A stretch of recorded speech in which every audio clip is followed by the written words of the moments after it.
That was weird. Do you want to know what happens in Bodies, Bodies, Bodies, but you don't want to have to stare at Pete Davidson's teeth? If so, welcome. It's been like 3 days since I've seen this movie, and I'm still having trouble determining how I feel about it. I think I liked it though. My name is Nate, and what the hell was that? You see, I'm not too proud to admit that I'm dumber than a goldfish, and I acknowledge that I see a movie that was made by A24, and my first thoughts are, that's gonna be a good movie. I'm not a free thinker, I'm sorry. But that being said, I think I liked it. I say think because I enjoyed myself watching it for the most part. To be completely honest, I was pretty goddamn bored before the conflict started. And you know, maybe that's on me. I've never really been a party guy.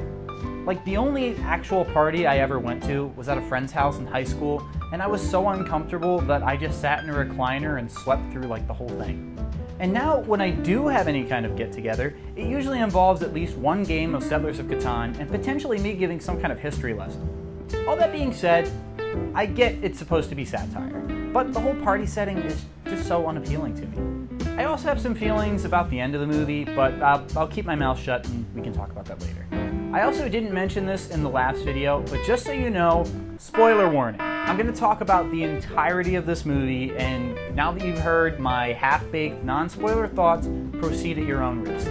This movie starts with a scene that makes for a really great uncomfortable watch with your parents, as we're introduced to what I guess you would call our two leads, who are Bea and Sophie.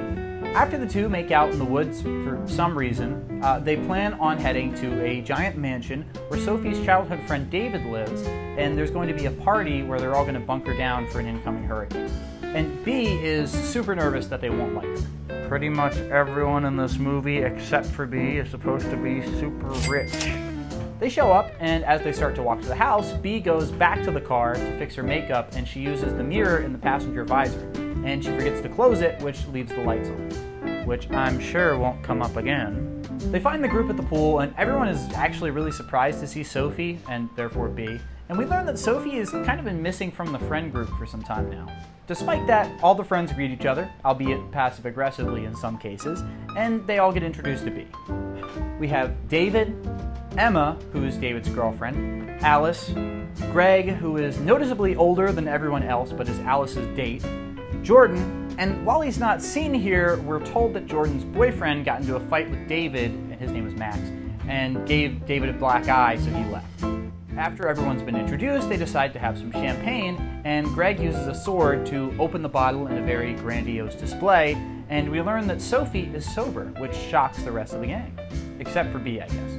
Once inside, David and Sophie go to talk alone, where David asks Sophie why she's really here, and she insists that it's because she wants to be with her friends, but casually asks David if he had a chance to talk to her parents, but he hadn't.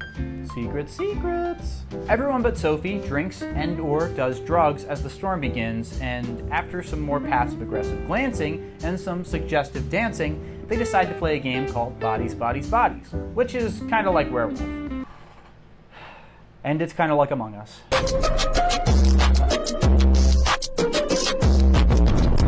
They turn off the lights and start to play, and it's very spooky. Eventually, the first victim in the game is Greg, Alice's boyfriend, who they find on the ground and start trying to guess who the murderer is. After a bit, Bea notes that Greg isn't moving, and they all start to freak out because Greg was actually murdered. Just kidding, he was pranking them. They all throw their accusations for who was the murderer in the game, and David makes fun of Greg, who gets super confrontational until immediately backing down and then going off to bed. The game goes on, and things get even more heated.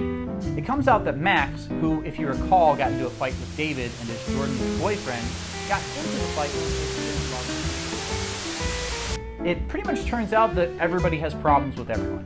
And David ends up saying some hurtful things about Emma, and then they all vote for him to be the killer. And then he leaves the room in a huff. I think then the game ends and people are going to bed or are just doing their own thing. However, the power goes out and we follow Bea as she walks around the dark house. She goes downstairs and she looks outside, where she happens to see David with his throat slashed. And everyone, minus Greg, who's still upstairs, freaks out and they run to Sophie's car, which I guess is the only car on the property. to find that the battery is dead since B left the light on. They go back inside, and somebody, while they're outside, finds the sword that Greg used earlier covered in presumably David's blood. The group try to figure out who could have done this, with the main suspects being Max, who may or may not have been on the property, or Greg, who no one, admittedly even Alice, really knows much about. Sophie then begins drinking and lays into Emma about her relationship with David, among other things, and Emma leaves in tears. Pretty much everybody is pretty on board with the idea of Greg being the killer, except Alice is pretty eager to prove Greg's innocence, and they all go armed with knives to Greg's room to find his room is empty. While looking around in the room, they find his bag, which has a tactical knife of some kind, and a map with the house circled on it, among other items. Alice tries to defend him, saying that she knows he was a vet of some kind and he wanted to be prepared for the incoming hurricane, but no one's mind is eased by this. They then go room by room looking for him. In Alice's room, they don't really find anything, but there is some cocaine cut up on a table. In Jordan's room, there's really nothing of note, but B does look lightly through Jordan's luggage and doesn't really see anything aside from underwear. Eventually, the group reaches Emma's room, and they find a body-like shape hidden under the sheets. The gang braces themselves as they peel back the sheet to find that Emma was asleep. They inform her about the latest evidence against Greg, and they continue their search. They eventually find him asleep/meditating with a face covering on while he's lying on the floor of the gym. They surround him, all armed with their knives, and wake him up and begin to question him about David's murder. At first he thinks they're still talking about the game, but then he realizes that isn't the case. He thinks they're playing some kind of trick on him, but then he realizes that they're serious and things get hostile. He manages to take one of the knives and tries to get everybody to put their knives down. They struggle some more, and then B hits him on the back of the head with a kettlebell, killing him. Not knowing if Greg was really the killer, they all argue some more. B claiming the kill was in self-defense, or at least in the interest of protecting everyone. And Sophie blames Emma. Max declared his love for Emma earlier, and that's what caused the fight with David. Sophie says that Emma's need to always have people be in love with her is a potential motive for Max, who could very well still be the prime suspect. Emma again leaves, and B gets instructed to go upstairs to change out of her now blood-soaked clothes, and I guess Alice just does something? Eventually, Emma and Sophie, both alone, run into each other, and after some suspenseful framing, while Sophie is apologizing, Emma kisses her. Sophie is pretty much just like, what the hell? By the way, take these Xanax I found. And then Emma does, and leaves, while Sophie then goes to Alice's room and secretly does that cocaine.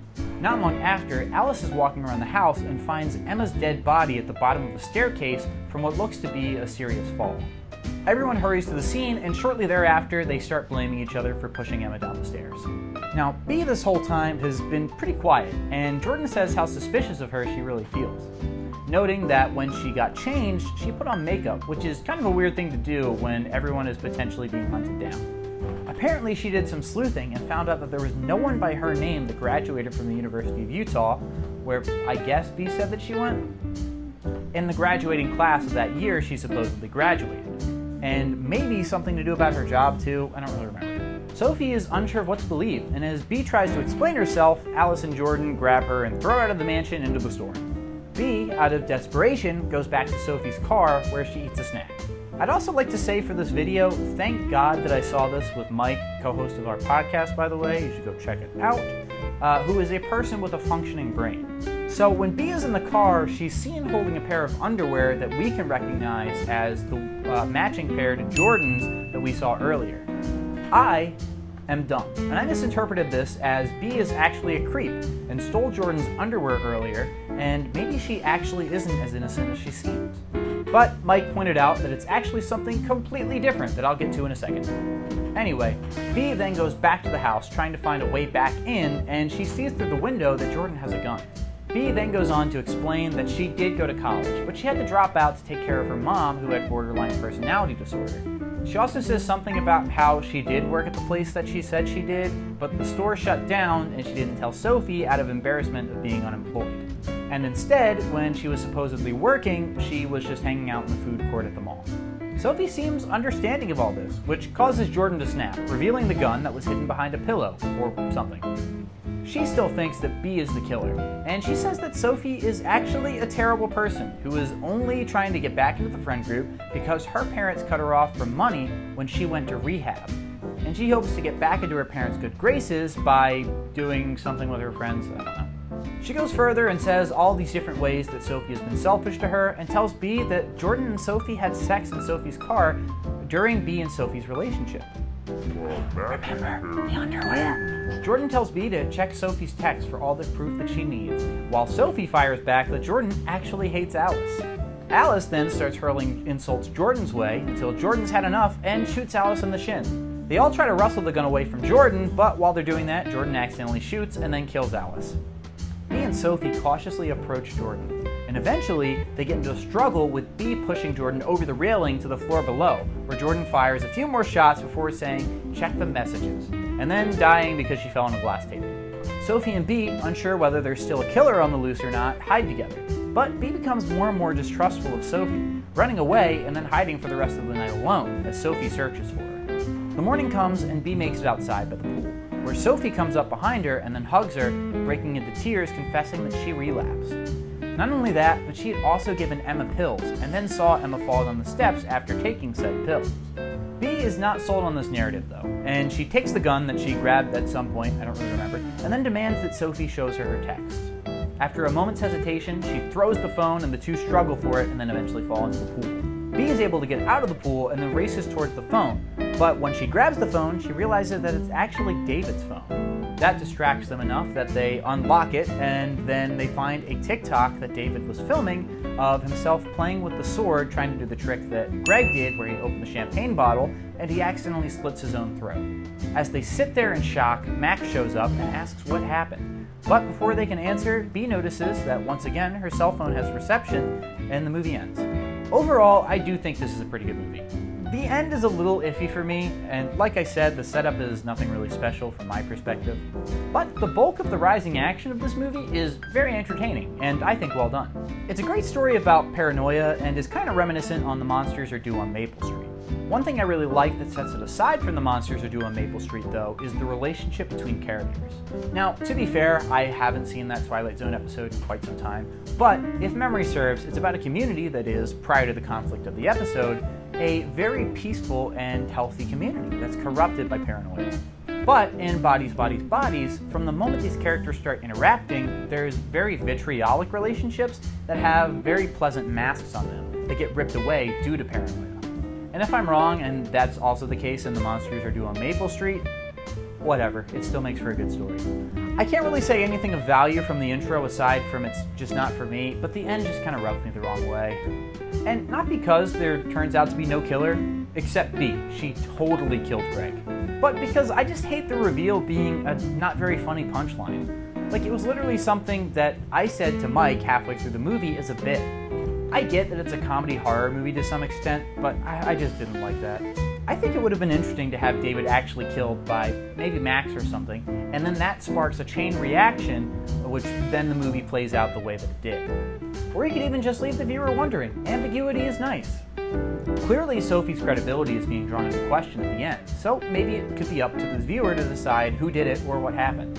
Or you could even keep the accidental death, but show it to the audience as it happens, so that way we know what happens, and rather than it being like a mystery comedy horror, it's a tragic comedy horror movie, like the whole way through. I don't know. All that I know is that you should subscribe, like, and leave a comment for what I should talk about next. If you want to check out our Patreon, the link is below, and you should check out our movie podcast that comes out every other Wednesday. Playlist also in the description. Thanks, bye!